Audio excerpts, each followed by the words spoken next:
এই মুকলি সভাত উপস্থিত আপসুৰ সভাপতি প্ৰমোদ বড়ো ডাঙৰীয়াৰ লগতে আপসুৰ কেন্দ্ৰীয় সমিতি, জিলা সমিতি তথা বিভিন্ন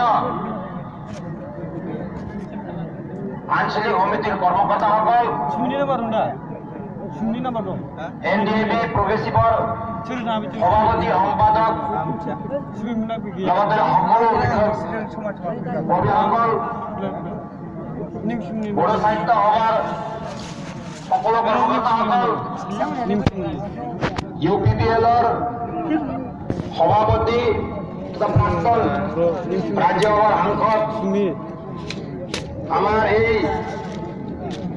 অসমৰ এজন অগ্ৰণী বুদ্ধিজীৱী মাননীয় ইউজি ব্ৰহ্ম ডাঙৰীয়া, লগতে UPPL-ৰ সংগ্ৰাম হাজৰিকে ধৰি সকলো MCLA মহোদয়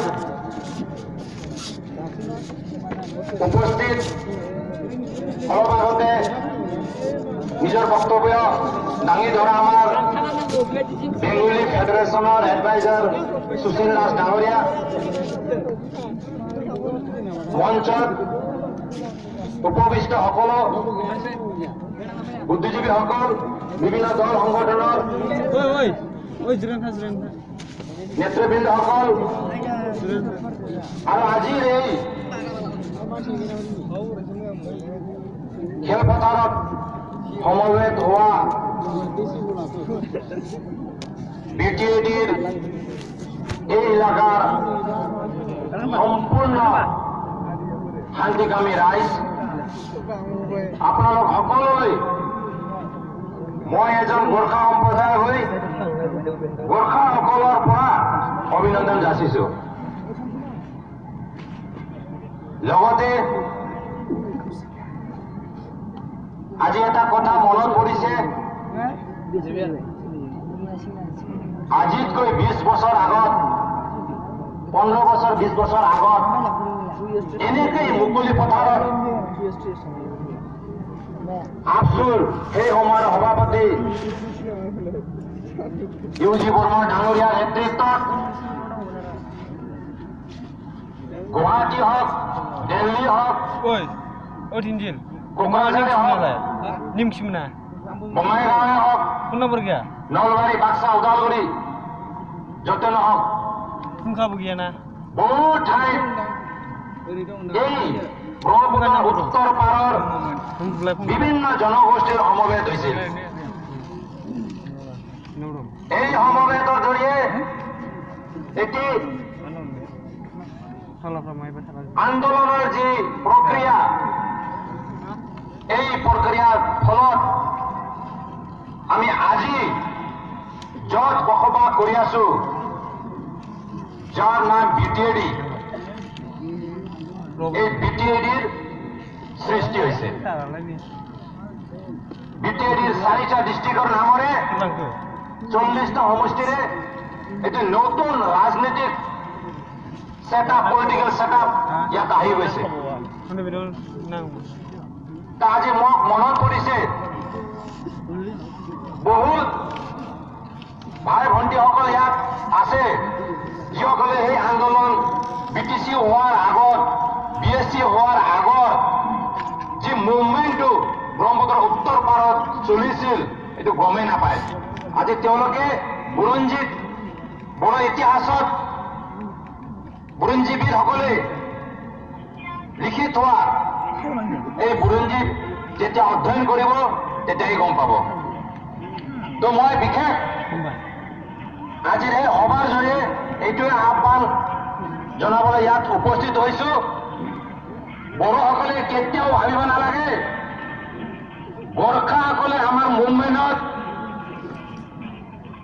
যি ধৰণে আগত BTC হোৱাৰ আগত মুভমেণ্টত আমাৰ সহায় কৰিছিল, BSC হোৱাৰ আগত মুভমেণ্টত সহায় কৰিছিল, আৰু আমি যি নতুন এটা মুভমেণ্ট কৰিবলৈ ওলাই আছো, তাত গোৰ্খাসকলে কি ভাবি আছে মই বিশেষকৈ মই সেই সময়তে বিএসসিৰ আন্দোলনত বিএসসি হোৱাৰ আগত মুভমেণ্টটো মই নাজানো, কিন্তু বিটিসি হোৱাৰ আগৰ মুভমেণ্টত মই আমাৰ ডাঙৰীয়া ইউজি বৰ্মাৰ ডাঙৰীয়াৰ নেতৃত্বত ওতপ্ৰোতভাৱে জড়িত হৈ আছিলোঁ। তো আজিও বিটিসি হোৱাৰ 2003 বিটিসি হ'ল, ইয়াৰ পিছত আজি 15 বছৰ প্ৰায় উকলি গ'ল।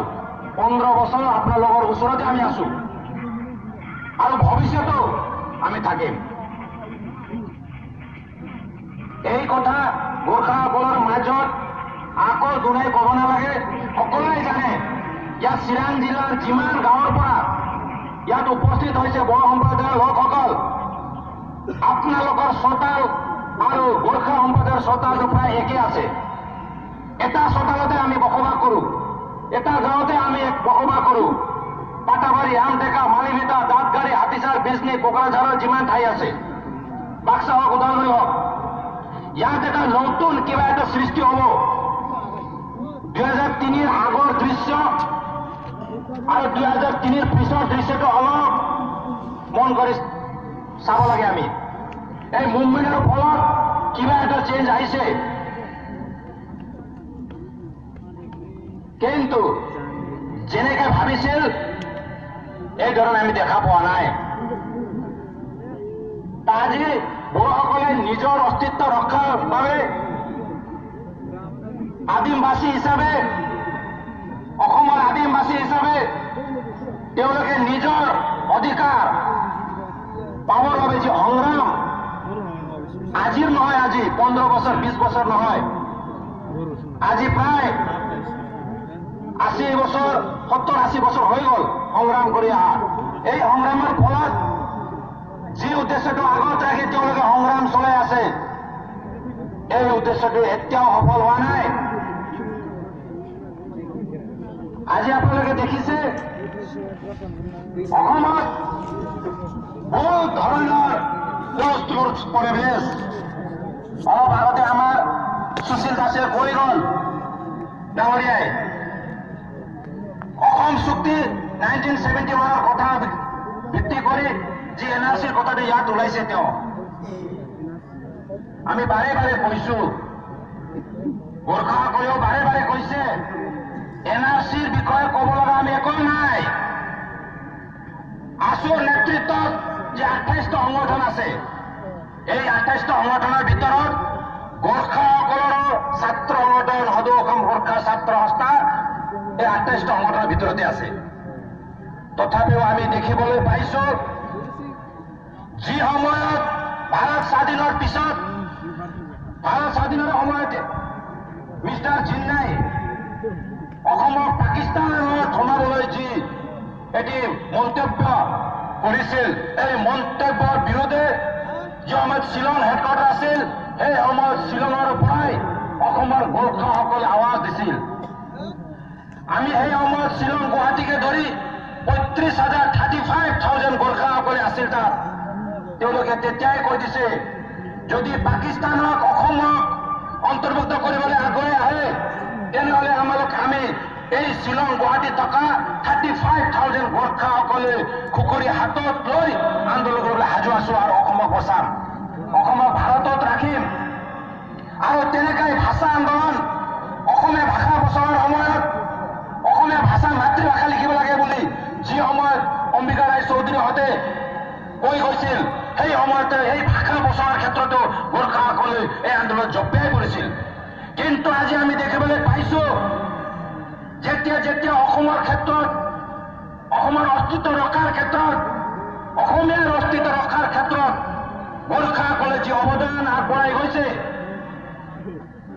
কিন্তু আজি বিশেষকৈ এই নাগৰিকপঞ্জীৰ ক্ষেত্ৰত পূৰ্বপুৰুষ গোৰ্খাসকল যিবিলাক ইয়াত 100 বছৰ 150 বছৰ 200 বছৰ ধৰি বসবাস কৰি আছে, তেওঁলোকৰ ক্ষেত্ৰতো কেইটামান বেমাজালি সৃষ্টি হৈছে। মই আহ্বান জনাওঁ বড়ো সম্প্ৰদায় তথা বড়ো নেতৃত্বসকলক, আপোনালোকে আগুৱাই আহক, আমাৰ বড়োলৈ লাগে, আমি আছো। আজিৰ নহয়, বড়োফা উপেন্দ্ৰনাথ ব্ৰহ্মৰ সময়ৰ পৰাই গোৰ্খাসকলে বড়ো মুভমেণ্টত আগুৱাই আছে। সেই সময়ত আমাৰ সেই সময়ৰ নেত্ৰীসকল আছিল, নেতাসকল আছিল, বড়োপাৰ লগত, পিছত চামলা বসুমতাৰীৰ নেতৃত্বত চামলাদাৰ লগত আছিল, গোৰ্খা ডাঙৰীৰ লগতো আমি আছিলো, আজিও আমি আছো। আৰু আমাৰ বহুত কৰ্মকৰ্তাসকল, নেতাসকল আপোনালোকৰ এই আন্দোলনত দ্বিমত নাই।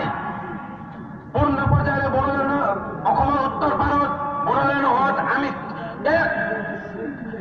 এক ইঞ্চি বা 1 টকা বা যি আপোনালোকে বিচাৰে তাত আমি সমৰ্থন দিয়াত আগবাঢ়ি আহিম বুলি আমাৰ মাজত আলোচনা চলি থাকে। বড়োলেণ্ড হওক আমি বিচাৰো, বড়োলেণ্ড হওক আমি বিচাৰো। আন্দোলনৰ নামত আন্দোলন হৈ থাকিব নালাগে। আমাক লাগে শান্তি, আমাক লাগে উন্নতি আৰু এটা স্থায়ী সমাধান আমাক লাগে। আজি আপোনালোকে চাওক, গোৰ্খাসকলে ভাৰতত বসবাস কৰা গোৰ্খাসকলে, আজি ভাৰতত বসবাস কৰা গোৰ্খাসকলে ভাৰত স্বাধীনতা আন্দোলনত যি ভূমিকা পালন কৰিছিল, আজি আমাৰ ভাৰতত বসবাস কৰা গোৰ্খাসকলে নিজৰ পৃষ্ঠভূমি যি দাৰ্জিলিং, কালিম্পং ধৰি এই ডোনছ এৰিয়া ধৰি যিবিলাক গোৰ্খালেণ্ড বিচাৰি আছে, ভাৰত চৰকাৰে গোৰ্খালেণ্ডৰ নামত এটা এগ্ৰিমেণ্ট কৰি গৈছে। সুভাষ কেছিঙৰ নেতৃত্বত গোৰ্খালেণ্ড আন্দোলনটো আৰম্ভ হৈছিল। যেনেকে ইয়াত ইউএন বৰ্মাৰ নেতৃত্বত বড়োলেণ্ড আন্দোলনটো পূৰ্ণ পৰ্যায়ৰ ৰূপ দিছিল, তেনেকে তাত সুভাষ কেছিঙৰ নেতৃত্বত গোৰ্খালেণ্ডৰ আন্দোলনৰ এটা পূৰ্ণ পৰ্যায়ৰ ৰূপ দিছিল। দুটা এগ্ৰিমেণ্ট তাত হৈ গ'ল, দুটা চুক্তি তাত হৈ গ'ল, কিন্তু ৰাজনীতিৰ যি পাকচক্ৰত কেইজনমান নেতা সোমাই আজিৰ স্থিতি অলপ বেলেগ হৈ আছে। তো ভাৰতীয় গোৰ্খাসকলৰ এটাই কথা, ভাৰতৰ কোনাত গুজৰাটত থাকক, অসমত থাকক, মিজোৰামত থাকক, মণিপুৰত থাকক, দেহৰাদুনত থাকক, উত্তৰাখণ্ডত থাকক, য'ত থাকক, ভাৰতীয়সকলৰ কাৰণে এটা সুকীয়াকৈ ৰাজ্য লাগে, ভাৰতীয় গোৰ্খাসকলৰ কাৰণে এটা সুকীয়াকৈ ৰাজ্য লাগে, আৰু এইটো হ'ল গোৰ্খালেণ্ড। এই এনেকৈ বিশ্ব টকা বড়োসকলৰ নিজৰ পৰিচয়, নিজৰ আইডেণ্টিটিৰ কাৰণে নাগা যদি নাগালেণ্ড পায়, মিজোৰাম যদি মিজোৰাম পায়, মণিপুৰ যদি মণিপুৰীসকলে পায়, তেনেহ'লে ইতিহাসত এটা অধ্যায় যিয়ে লিখিত হৈ গৈছে, বা এই উত্তৰ পূৰ্বাঞ্চলৰ যি এটা আদিমবাসী, এওঁলোকে নিজৰ জাতি সম্প্ৰদায়, নিজৰ ভাষা সংৰক্ষণ কৰিবৰ কাৰণে বেলেগৰ নিচিনাই এটা সুকীয়া ৰাজ্য যি দাবী জনাইছে, এই দাবীটো অতি সোনকালে পূৰণ হ'ব লাগে বুলি আমি ভাবিছো। বড়োলেণ্ড হ'ব লাগে, অতি সোনকালে হ'ব লাগে, কথাটো এইটোৱেই। আৰু বেছি দিনলৈকে আন্দোলনটো থাকিব নালাগে। মোৰ বিশেষকৈ আন্দোলনকাৰীসকলৰ লগত এতিয়া আহ্বান, দুটা চুক্তি হৈ গৈছে 93 আৰু 2003, 10 বছৰ মূৰে মূৰে পিছত 93 BSc হ'ল, 2003 BTC হ'ল। এতিয়া নতুন চুক্তি এটা যি হ'ব, ফাইনেল চুক্তি হ'ব লাগে, ফাইনেল এগ্ৰিমেণ্ট হয় নাই? এতিয়া ফাইনেল এগ্ৰিমেণ্ট হওক, যি হ'ব ফাইনেল একটা এগ্ৰিমেণ্ট, আৰু নেক্সট এগ্ৰিমেণ্টৰ কাৰণে হ'ব নালাগে, নেক্সট এগ্ৰিমেণ্ট হ'ব নালাগে, নেক্সট চুক্তি হ'ব নালাগে, আকৌ চুক্তি নালাগে, আকৌ আমি 4টা চুক্তি 5টা চুক্তি কৰিব নালাগে। এই তৃতীয় চুক্তিয়ে বড়োসকলৰ সমস্যাৰ লগতে এই ভূমিত থকা বিভিন্ন জাতি জনগোষ্ঠীৰ যি অধিকাৰ, এই অধিকাৰটো হনন নকৰাকৈ ইয়াত নতুন এটা ৰাজ্যটো হ'ব লাগে, এইটো আমি বিচাৰো। তাত আমি আছো। মই বিশেষকৈ আজিৰ এই সভাৰ জৰিয়তে বড়ো ৰাইজক আহ্বান জনাইছো, আপোনালোকে মাজে মাজে চেদিলি বেদিলি হ'ব নালাগে। বড়ো জাতিক আজি এই পৰ্যায়লৈ কোনে লৈ আহিছে? এটাই সংগঠন আছে, মই আজিও ক'ব পাৰো, এইটো হ'ল আপছু, অল বড়ো ষ্টুডেণ্ট ইউনিয়নে বড়ো জাতিক এই পৰ্যায়লৈ লৈ আহিছে। বিশ্বৰ দৰবাৰত বড়ো জাতিক চিনাই দিছে অল বড়ো ষ্টুডেণ্ট ইউনিয়নে। আজি প্ৰমোদ বড়ো হ'ব পাৰে, সেই সময়ত আমাৰ বড়োপা আছিল, মাজত আমাৰ উৰ্খৰে ডাঙৰী আছিল, ৰংগলা নাৰ্জাৰী আছিল, পিছত আৰু বেলেগ নেতা হ'ব পাৰে। বড়ো ৰাইজে সদায় মনত এটাই কথা চিন্তা কৰিব লাগে, আমাৰ জাতিক বিশ্ব দৰবাৰত, আৰু আমাৰ যদি কিবা এটা হ'ব, আমাৰ জাতিৰ কিবা এটা হ'ব, তেনেহ'লে আমি আপছুৰ নেতৃত্বত আগবাঢ়িব লাগিব। আপছুৱে আপোনালোকক আগুৱাই লৈ যাব। আৰু মই দেখিছো বৰ্তমান আপছুৰ নেতাসকলক মই দেখিছো বিভিন্ন জাতি জনগোষ্ঠীৰ সম্প্ৰদায়ৰ লগত তেওঁলোকে এটা বেলেগ ধৰণে আগবাঢ়ি আছে। সকলো জাতি জনগোষ্ঠী ব্ৰহ্মপুত্ৰৰ উত্তৰ পাৰত থকা নহলে আজিৰ যিমান জাতি জনগোষ্ঠী আছে সকলো জাতি জনগোষ্ঠীয়ে আপচৰ এই আন্দোলনত আজি নহয় কালি সমৰ্থন দিবই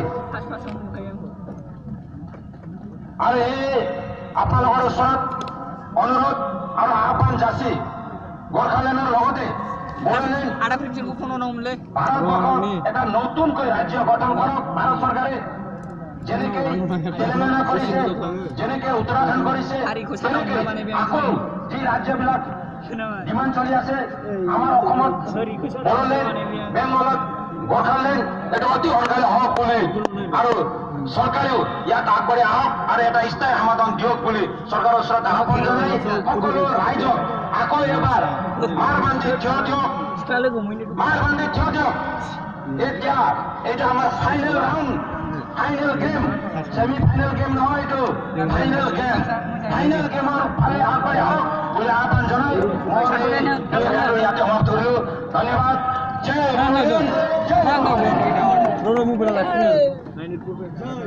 আজিৰ এই বিশাল